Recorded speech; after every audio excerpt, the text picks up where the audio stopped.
ಲಕ್ಷ್ಮೀ ಹೆಬ್ಬಾಳ್ಕರ್ ಅವರ ವಿರುದ್ಧ ಆಕ್ಷೇಪಾರ್ಹ ಪದ ಬಳಕೆ ಪ್ರಕರಣಕ್ಕೆ ಸಂಬಂಧಿಸಿದಂತೆ ಎಂಎಲ್ಸಿ ಸಿಟಿ ರವಿ ವಿರುದ್ಧ ಕೋರ್ಟ್ ಮೆಟ್ಟಿಲೇರಿದ್ದಾರೆ ಈಗ ಸಿಐಡಿ ಅಧಿಕಾರಿಗಳು. ಸಿಟಿ ರವಿ ವಾಯ್ಸ್ ಸ್ಯಾಂಪಲ್ ನೀಡೋದಕ್ಕೆ ನಿರಾಕರಣೆ ಮಾಡಿದ ಹಿನ್ನೆಲೆ ಕೋರ್ಟ್ಗೆ ಅರ್ಜಿ ಹಾಕೊಂಡಿದ್ದಾರೆ. ತನಿಖೆಗೆ ಸಹಕಾರ ನೀಡ್ತಾ ಇಲ್ಲ ಅಂತ ಕೋರ್ಟ್ಗೆ ಸಿಐಡಿ ಅಧಿಕಾರಿಗಳು ಮನವಿ ಮಾಡಿಕೊಂಡಿರೋದು.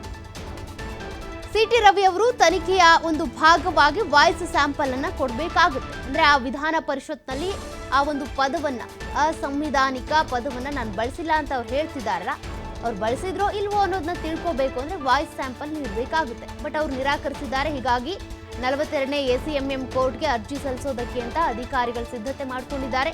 ಜನವರಿ 17ನೇ ತಾರೀಕು ವಿಚಾರಣೆಗೆ ಹಾಜರಾಗೋದಕ್ಕೆ ನೋಟಿಸ್ ನೀಡಿದೆ ಕೋರ್ಟ್.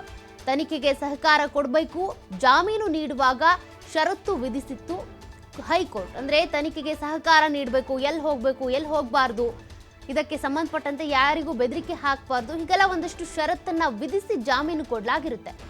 ಬಟ್ ಈಗ ಸಿಟಿ ರವಿ ಅವರು ತನಿಖೆಗೆ ಸಹಕಾರ ಕೊಡ್ತಾ ಇಲ್ಲ. ಹಾಗಾಗಿ ಕೋರ್ಟ್ ಈಗ ಮತ್ತೆ ಅವರಿಗೆ ನೋಟಿಸ್ ಅನ್ನ ಕೊಟ್ಟಿದೆ, ತನಿಖೆಗೆ ಹಾಜರಾಗಬೇಕು ಅಂತ. ಈಗಾಗಲೇ ಸಿಐಡಿ ಅಧಿಕಾರಿಗಳೇನಿದ್ದಾರೆ ಕೋರ್ಟ್ ಮೆಟ್ಟಿಲು ಹತ್ತಿದ್ದಾರೆ. ಸಿಟಿ ರವಿ ಅವರು ತನಿಖೆಗೆ ಸಹಕಾರ ಕೊಡ್ತಾ ಇಲ್ಲ. ಆ ತನಿಖೆಯ ಒಂದು ಭಾಗ ಆಗಿರೋದು ಅವರ ವಾಯ್ಸ್ ಸ್ಯಾಂಪಲ್ ಅನ್ನ ಸಂಗ್ರಹ ಮಾಡಬೇಕಾಗಿರೋದು. ಬಟ್ ಅವರು ವಾಯ್ಸ್ ಸ್ಯಾಂಪಲ್ ಕೊಡ್ತಾ ಇಲ್ಲ, ತನಿಖೆಗೆ ಸಹಕಾರವನ್ನು ಕೊಡ್ತಾ ಇಲ್ಲ. ಹೀಗಾಗಿ ಕೋರ್ಟ್ ಇದಕ್ಕೆ ಸಂಬಂಧಪಟ್ಟಂತೆ ಒಂದು ಸೂಚನೆ ಕೊಡಬೇಕು, ಕ್ರಮವನ್ನ ತೆಗೆದುಕೊಳ್ಬೇಕು ಅಂತ ಕೋರ್ಟ್ ಮೆಟ್ಟಿಲು ಹತ್ತಿದ್ದಾರೆ. ಲಕ್ಷ್ಮೀ ಹೆಬ್ಬಾಳ್ಕರ್ ಅವರ ವಿರುದ್ಧ ಒಂದು ಆಕ್ಷೇಪಾರ್ಹ ಅಸಂವಿಧಾನಿಕ ಪದವನ್ನ ವಿಧಾನ ಪರಿಷತ್ನಲ್ಲೇ ಸಿಟಿ ರವಿ ಅವರು ಬಳಸಿದ್ರು ಅನ್ನುವಂಥ ಆರೋಪವನ್ನ ಲಕ್ಷ್ಮೀ ಹೆಬ್ಬಾಳ್ಕರ್ ಅವರು ಮಾಡಿದ್ರು.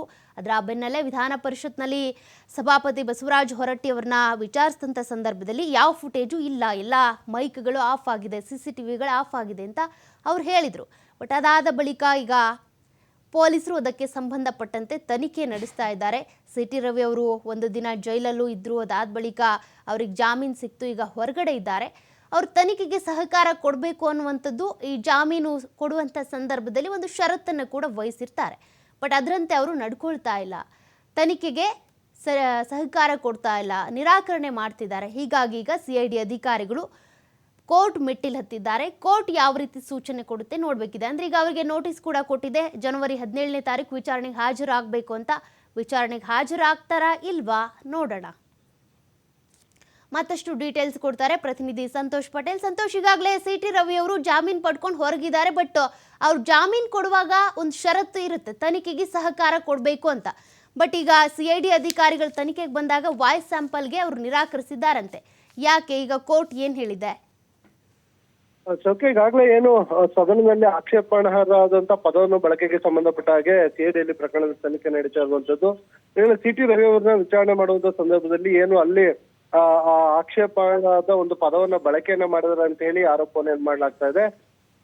ಸೊ ಅದಕ್ಕೆ ಸಂಬಂಧಪಟ್ಟ ಹಾಗೆ ವಾಯ್ಸ್ ಸ್ಯಾಂಪಲ್ ಅನ್ನ ಪಡ್ಕೊಳ್ಬೇಕಾಗತ್ತೆ. ಅದನ್ನ ಹೌದು ಸಿಟಿ ರವಿ ಅವರೇ ಮಾತಾಡಿರೋದು ಅವ್ರದೇ ವಾಯ್ಸ್ ಅಂತ ಹೇಳಿದ್ರೆ ಅದನ್ನ ವಾಯ್ಸ್ ಸ್ಯಾಂಪಲ್ ಅನ್ನ ಪಡ್ಕೊಳ್ಬೇಕಾಗುತ್ತೆ. ವಾಯ್ಸ್ ಸ್ಯಾಂಪಲ್ ಅನ್ನ ಪಡ್ಕೊಂಡು ಅದನ್ನ FSL ಗೆ ಕಳಿಸ್ಬೇಕು.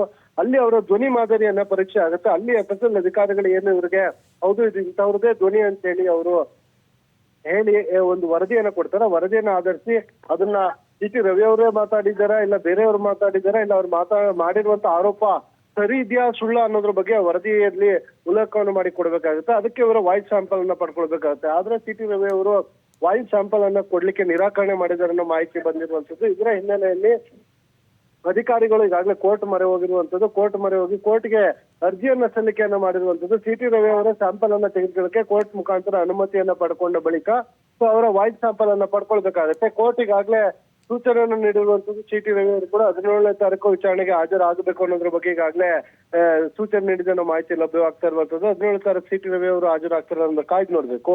ಇದಾದ ಬಳಿಕ ಏನು ವಾಯ್ಸ್ ಸ್ಯಾಂಪಲ್ ಅನ್ನು ತೆಗೆದುಕೊಂಡು ಅವರ ಧ್ವನಿ ಮಾದರಿಯ ಪರೀಕ್ಷಾ ವರದಿಯನ್ನು ಆಧರಿಸಿ ಮುಂದಿನ ಕ್ರಮ ಕೈಗೊಳ್ಳುವಂತದ್ದು. ಸೌಖ್ಯ, ಥ್ಯಾಂಕ್ ಯು ಸಂತೋಷ್ ಡೀಟೇಲ್ಸ್ಗೆ.